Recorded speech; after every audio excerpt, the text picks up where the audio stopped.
Regretfully, we've lost another 31 people in West Virginia, and we've gone past the 6,000 mark in the state, and surely not something we want to achieve, but the reality is it's what it is. We've lost 6,023 people in the state of West Virginia, and with that, I ask for your prayers for all of them, and I really and truly just want you to reach out to these people if you know them, and let them know that they're not alone, that there's everybody in the state of West Virginia is pulling for them. And if you'll remember them in prayer, I'll promise you some way, somehow, they'll know it. But the 5,993rd death in West Virginia is a 59-year-old male from Harrison County. The 5,994th death, a 64-year-old female from Wood County. The 5,995th death, a 78-year-old female from Braxton County. The 5,996th death, an 80-year-old female from Marion County. The 5,997th death, a 67-year-old male from Wood County. The 5,998th death, a 90-year-old female from Putnam County. The 5,999th death, a 79-year-old male from Cabell County. The 6,000th death in West Virginia is a 90-year-old female from Cabell County. The 6,001st death is a 79-year-old female from Hancock County. The 6,002nd death is a 72-year-old female from Taylor County. The 6,003rd death, a 68-year-old male from Cabell County. The 6,004th death, a 64-year-old male from Jackson County. The 6,005th death, a 54-year-old male from Greenbrier County. The 6,006th death, an 89-year-old female from Cabell County. The 6,007th death is an 87-year-old male from Jackson County. The 6,008th death is a 96-year-old female from Fayette County. The 6,009th death, an 85-year-old female from Doddridge County. The 6,010th death, a 91-year-old male from Wood County. The 6,011th death is an 84-year-old female from Kanawha County. The 6,012th death, a 75-year-old female from Harrison County. The 6,013th death is a 56-year-old male from Harrison County. The 6,014th death is a 96-year-old male from Mingo County.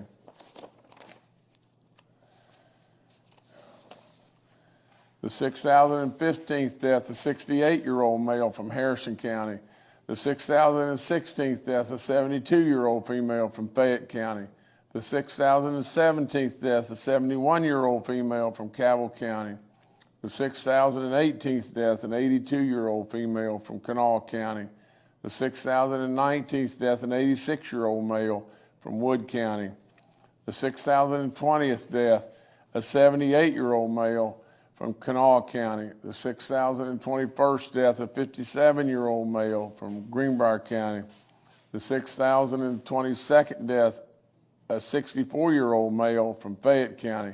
And the 6,023rd death is an 85-year-old male from Lincoln County. It's really, it just seems so useless. I really don't know. I mean, I don't have any way of knowing exactly the evidence, but we all know that we feel like at least that this started in China. China let people travel all over the world and everything, knowing just how bad this was, and then at least for what we know. Now, I mean, all I know is what the experts report and all the stuff on the news and all across our different media outlets, but nevertheless, it's just it's a sad situation with all the events that have taken place in West Virginia. I mean, we have lost 6,023 great West Virginians, and it rips my heart out in so many ways, and I just hate it. You'll hear me read through these, and other than the fact that when we read someone that's really young that's passed away, You know, I don't want to pause at all, you know, when we've gone past 6,000 people, because really and truly, it's to me, it's nothing that we want to give any level of salute or whatever to losing 6,000 or 5,000 or whatever it may be. You know, it's tragic. It's tragic, and so we just got to keep moving on, you know. But there's nothing in any way positive about losing the 6,000th person or the 5,000th person. It's just terrible sad. We've got 7,262 active cases. We've got 897 new positive cases. We must not tested a lot, but our daily positivity rate is 15.25. Our cumulative is at 8.35. You know, remember, we wanted our cumulative all the time below 5. At 8.35, it doesn't sound like much, but that's a tremendous amount. You know, we have recovered cases of 463,672 in West Virginia. Can you just imagine? You know, that's a fourth of our entire population that are recovered cases in West Virginia. A fourth of the whole population of West Virginia has had COVID and recovered. It's mind-boggling when you just think about it. 779 people in the hospital right now, 100 in the ICU units, 113 that are on ventilators. Our map is getting surely better. We only have one red county now. We've got 6 green counties. That's all better. You know, again, we thank our National Guard. My goodness gracious, how could we have made it without them? And how can we make it without them? And no matter what it may be, the next winter storm, the next flood, whatever it may be. 326 Guard members that we have out right now deployed in 36 facilities that are propping up our hospitals. I tell you about your free home kits and everything. You can go to our covidtest.gov, and we can we can help you be able to get those free home test kits. You know, your N95 mask, you should be able to go to the pharmacies or the community health centers and get those. You can get 3 per person. I've told you about the antibodies. They discontinued some of the antibodies. We've still got a couple of the pills, the oral pills you take, and one brand of antibody in there that we can give.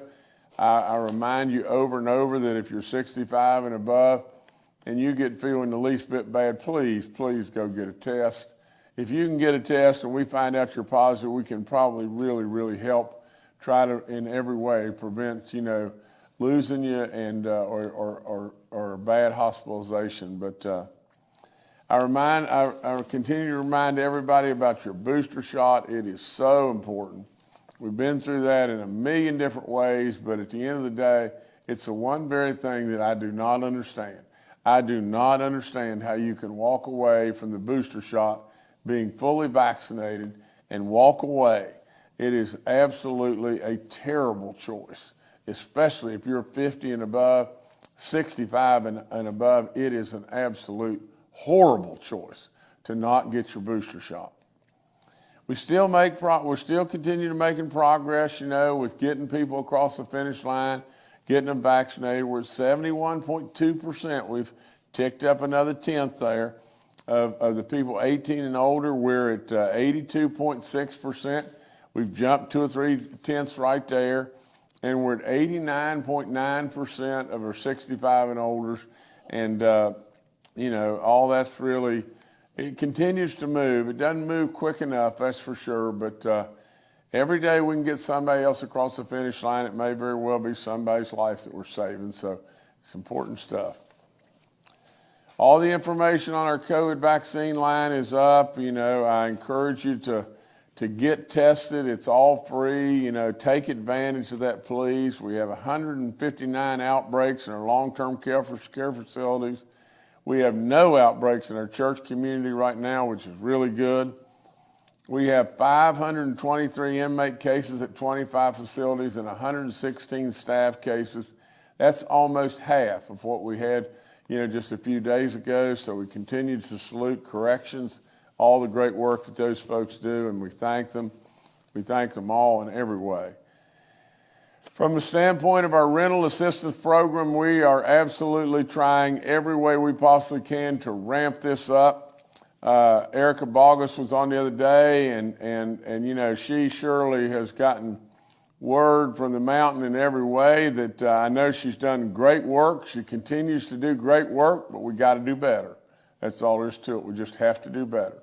And that's what we're going to do. We're going to continue to, no matter if we've got to triple the triple, and you know that what we said early, you know, with workforce or with the Guard doing their stuff that they were doing and all the different things. So we're going to continue to try to help anybody and everybody that's a renter that's out there that's struggling. If we can help those folks, it's great. If it's a landlord that's not getting rent paid, that's struggling, we want to help you. And every dollar we bring back into the state, federal dollars back into the state, will help the state of West Virginia in every way. I encourage you about giving blood. I don't want to sound like a broken record, but we need you. We need you to think about giving blood. Our Job Jumpstart program is up and going. You can apply, and you know, it's just as simple.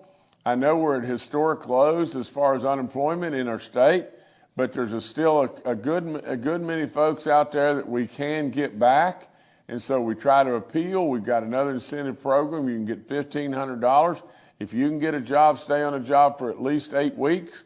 And then what we hope more than anything, and this was really successful in Oklahoma, we're just copying this from Oklahoma. But nevertheless, you know, this program really worked in Oklahoma, and if we can bring it to West Virginia, what we really hope more than anything is we can get people back to work. They'll enjoy the work. The employers will really, you know, benefit from the fact that they're back to work, and with all that and everything, we hope they'll work for years and years to come.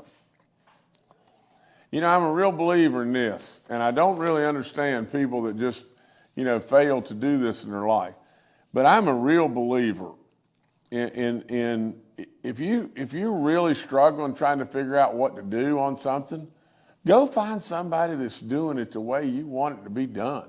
Go find somebody that's incredibly successful at what they've done, and then either copy what they're doing, mimic what they're doing, or get a hold of them and let them educate you on how to do it, whatever it may be.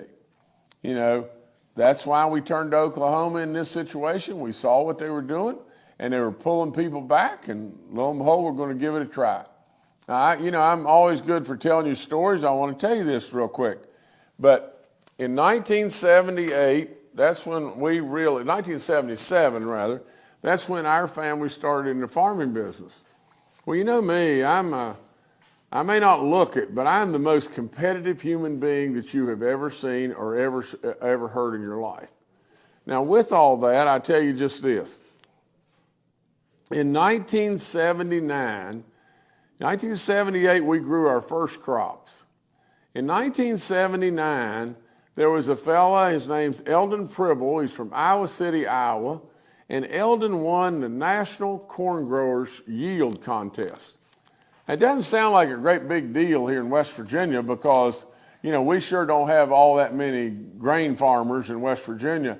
But in the scope of across this nation, there are thousands and thousands, tens of thousands of people that compete in this competition and everything, and it's a promotion from the national corn growers all across the country. He won it. He won the national championship. Well, I mean, I had these little seed books with his picture in them and all of the varieties that he won with and all that stuff. So I called him. I called him on the phone, and lo and behold, he answered, and the nicest man, and we became incredible friends, really incredible, lifelong friends. But I asked him everything he was doing. In 1979, he won the national championship. In 1980, the very single next year, I followed all of his playbook to a T. And can you imagine? From West Virginia in 1980, we were the national yield champions. So I tell everybody, you know, if you've got a problem, you better find somebody that knows what in the crap we're doing. And then right behind all that, once you find them, I would reach out and see if they'll help you. And if they can't help you, and you can't talk to them or whatever, then I'd be all about trying to copy what they're doing. Because if they've got it right, then, and you're struggling and trying to figure it out, you can make big headway doing just that. That's why we absolutely reached out to Oklahoma on the Jump Start program. Now, I've got this to report. Baby dog thinks she got a tough call. I don't know the kid's name, but number 55 on the defensive holding call, the first defensive holding call that they called, right near the goal line, but with that, she acknowledges she got an awfully good call in the game when the referee missed that face mask, which should have been, a call that went the Rams' way, and it was a big time miss by the referees. I think 55's name was Logan Wilson, but Cincinnati played an incredible game. The Rams played an incredible game. And all Baby Dog can say to you is all those out there that went with Baby Dog's prediction as far as the game goes, and all of you that indulge in sports betting, Baby Dog covered, you won and everything, because you should have had a 4.5 point spot when the game started and everything. And so the Bengals, we congratulate them. We absolutely congratulate the LA Rams. It was a great game and everything, and I hope everyone enjoyed. Now, the schedule for this week, we're going to go with a briefing on Thursday. Like I said, I've got to do a eulogy on Wednesday that we lost a great man. I mean, a real godly, wonderful, wonderful man. 95 years old. My uncle opposed Perry, and so I'm gonna do his funeral, or do part of the funeral on Wednesday afternoon, and so we'll come back to you on Thursday. Nevertheless, that's all I got. Thank y'all. All right, thank you, Governor. Let's now go to Dr. Clay Marsh, our coronavirus czar. Good morning. As the governor has alluded, we in West Virginia are also seeing the reduction in the number of new cases on a daily basis. Our hospital numbers are going down, but we also just exceeded 6,000 deaths, which is really very, very sad, given that many of these deaths could have been prevented by people choosing to be fully vaccinated and boosted. As we look at at COVID in the US, we also see that hospitalizations are going down in the country. And importantly, we have now started to see the number of average daily deaths go down. We got up as high as about 3/4 of our all-time high, which was in the pre-vaccine days. But the good news is that the death rate from COVID on an average daily, on a weekly average, is going down. In West Virginia, we anticipate that will also be what we experience, but maybe not for a week or two, which is the reason why it's so important for people to choose to be fully vaccinated and to get their third dose if they haven't, particularly if you're over 50 years of age. There is a new monoclonal antibody that has been approved for emergency use authorization by the FDA, a Lilly antibody. And this antibody now is held in reserve if you don't have other treatments. The sotrovimab, which is from GlaxoSmithKline, and the Paxlovid and the remdesivir all are still the preferred treatments if we do catch somebody who is at risk for severe side effects in that 5 days from the beginning of symptoms, which is the reason why it's still important to go ahead and get tested. A study was done in the latter part of 2021 from July to the end of the year in 2021.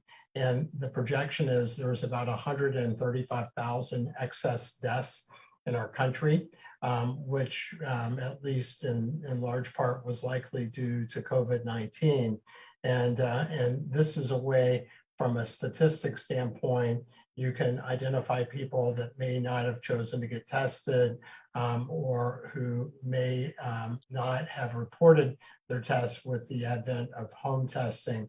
But that would take us, if that would be accurate, over 1 million people that would have died so far from COVID-19. We're approaching 920,000 now. So again, COVID-19 remains with us. We see the Omicron variant being the dominant variant. We do see the cases and the hospitalization starting to reduce. Deaths in West Virginia, not quite yet. And really important that people make that decision to protect themselves, particularly the people over 50 years old who are the most vulnerable for severe illness and hospitalization and death. Thank you. All right, thank you, Dr. Marsh. Next, we'll go to retired Major General Jim Hoyer, the director of our Joint Interagency Task Force. Good morning. As the governor pointed out, over 326 National Guard personnel still working in our hospitals and long-term care facilities. We will continue with the Guard with that mission for the foreseeable future. Continues to be very successful, and the feedback or the support they're providing, we don't see any or envision any immediate changes right now. As was pointed out, our hospital numbers are continuing to drop. We appear to be stair-stepping our way down. So we hit certain plateaus and then back down again, but exceptionally positive direction that we're starting to move. As the governor pointed out, we still slowly but surely continue to hit third shots on those over age 50, and even continue now with some additional first doses in our over age 18 population, and very slow movement going forward with our 5 to 17-year-olds.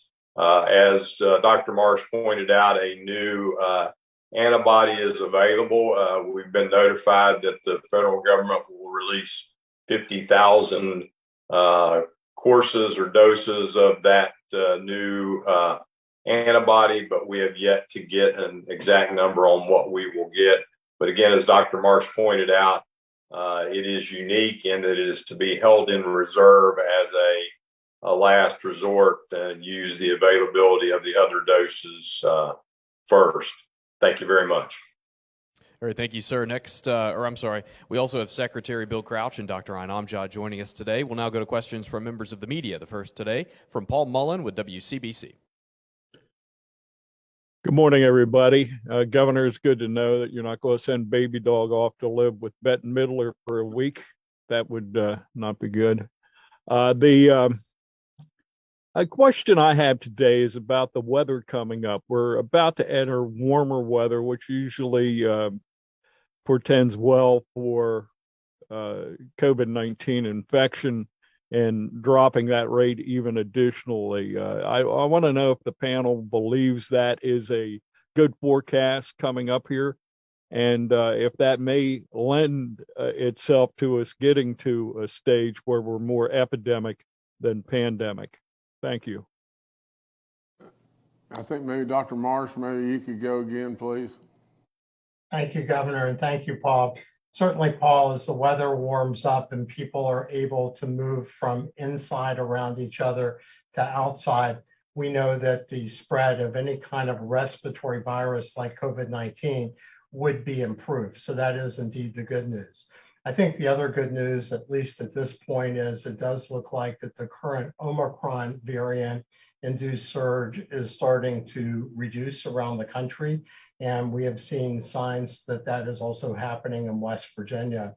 What we need to continue to monitor, though, is what happens next. COVID-19 has proven to be a very capable virus to continue to navigate any types of treatment or any reduced amount of spread that it can get. So before we sort of go from pandemic to epidemic, maybe to more endemic, we will need to very closely follow what the virus does. But Paul, as you point out, that is good for us to have warmer weather and to be able to get people out of doors.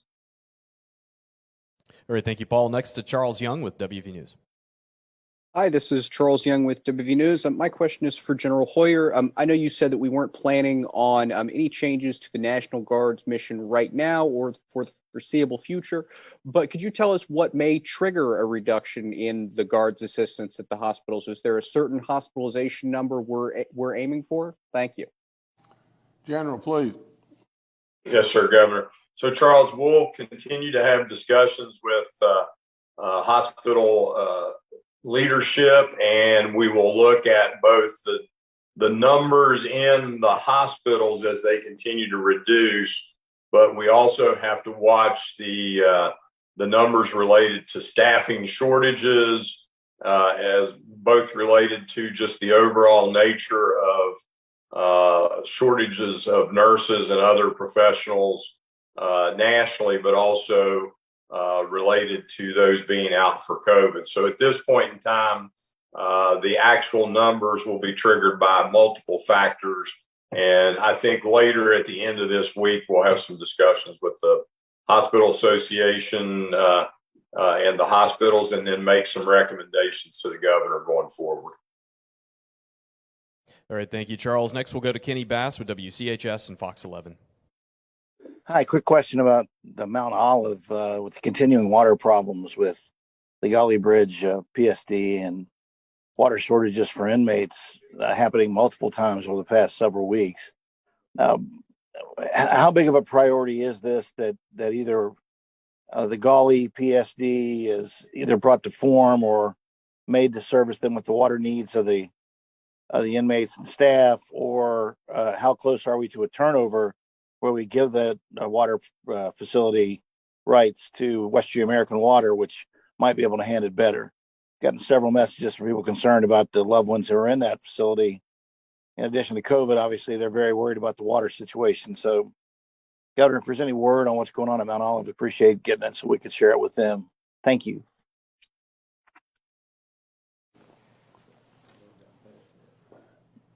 Jordan, are you back to me? Yes, sir. Okay, well, let me just say this in regard to that. You know, our PSC and DCR are working on this issue, and there are leaks at the local PSDs, but they're being fixed. That's all the information I've got on that.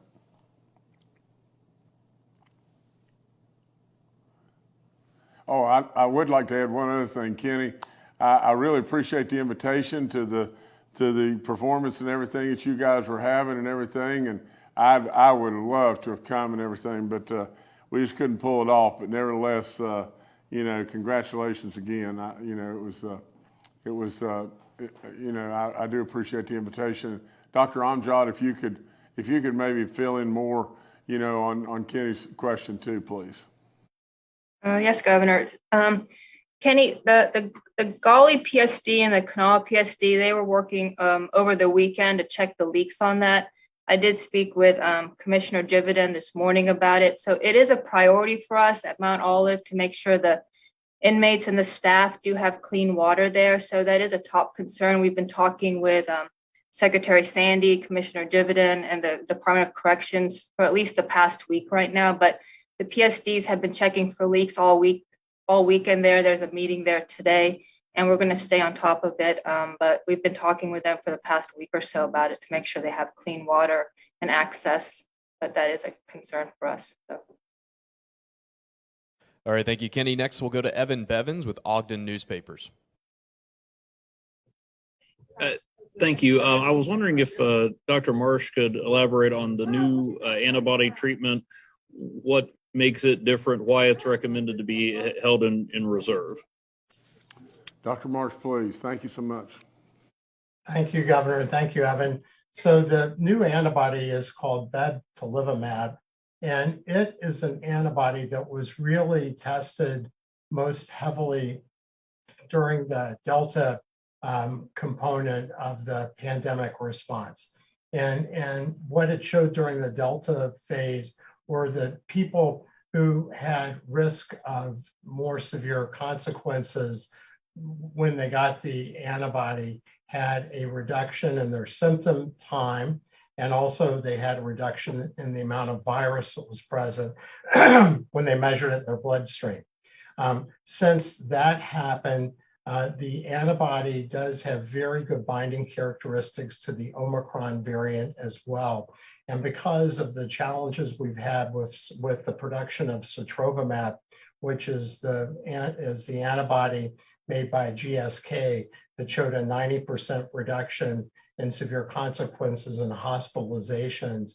But because that antibody is in relatively still short supply, the FDA, because of the results of the bebtelovimab, the new antibody related to Delta, and the beneficial binding characteristics and neutralization of the Omicron variant, even though it hasn't been given that clinical trial data with Omicron, the FDA decided to give emergency use authorization, but made it clear that the sotrovimab, the Paxlovid, the remdesivir, the three treatments we have, which is the monoclonal antibody, sotrovimab, the oral pill from Pfizer, Paxlovid, and the antiviral from Gilead, remdesivir, are really the preferable three first choices.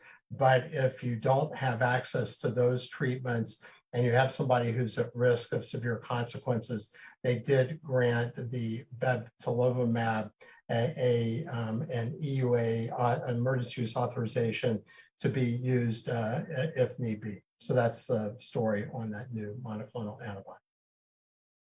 All right, thank you, Evan. Governor, I'll turn it back to you.